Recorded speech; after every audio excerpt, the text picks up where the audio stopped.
Ever since I was young, I have always had an interest in art. It amazed me that an idea from my head could actually become realized on paper or become any sort of realized, tangible project. I use it as an outlet so that way I could relax or calm down, and I really like sharing my ideas with others.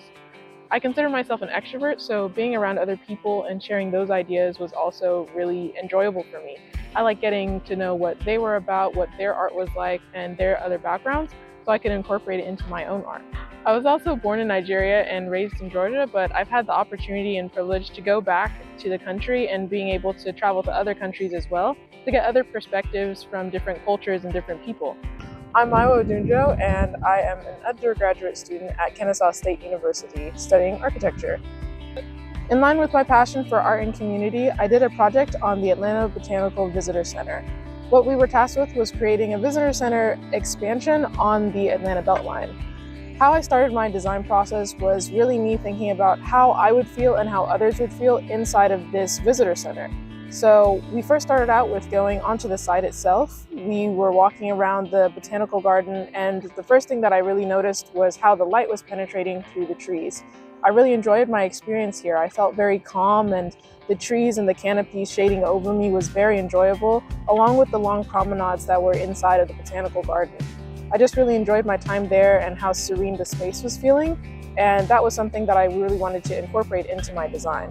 So while I was creating the form for my building where I had started from, I wanted to take those two things of light filtration and the natural promenade through the Atlanta Botanical Garden and incorporate that into my design, but also include different viewpoints, because as you're walking along the botanical garden, there may be people who are coming from different neighborhoods who are visiting without having this barrier to entry of having to pay to go inside the botanical. So I incorporated different viewpoints from 3 very distinct spots on the site. So while I was thinking about these different important views, the light filtration, and also the promenade, the first thing I started with was a large gesture that moved away from the Beltline.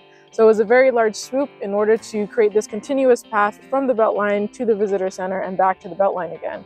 So that way you would have an experience from the inside of the building as you walk up into the building itself, but also on the outside as you're just on the path.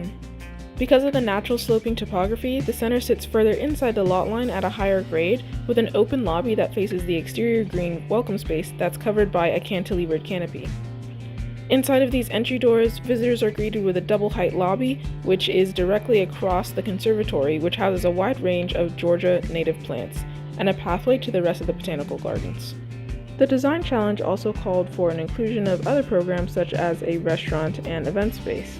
The restaurant is a double-heighted area with a large glass window, which is layered with perforated metal panels on the exterior, which helps create the same dappled lighting conditions that mimic the same experience as the towering trees in the Atlanta Botanical Garden.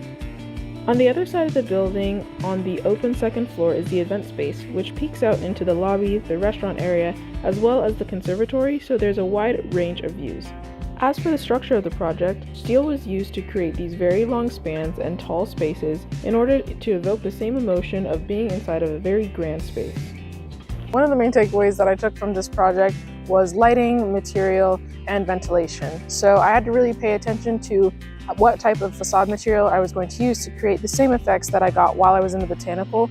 I was learning how to use different types of steel construction, how the steel connections would go together in order to create the same grand effect that I got while I was looking up at the trees, and also how to naturally ventilate this space because it is a very tall building, double atrium height, so how I was going to incorporate the natural use of elements, your environment, so that way this would be a naturally ventilated space and comfortable for all the users on the inside. As an aspiring young architect, I really want to focus on creating designs that are for different communities.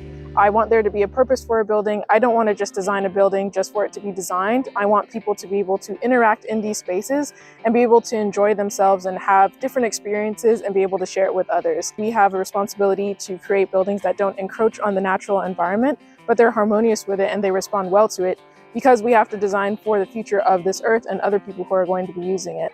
Which is why I was so interested in Gensler, because they are very much about creating net zero buildings, being a part of the 2030 plan, and creating buildings that are for the community. They take people's different perspectives into account when designing, so that way we can create very beautiful designs.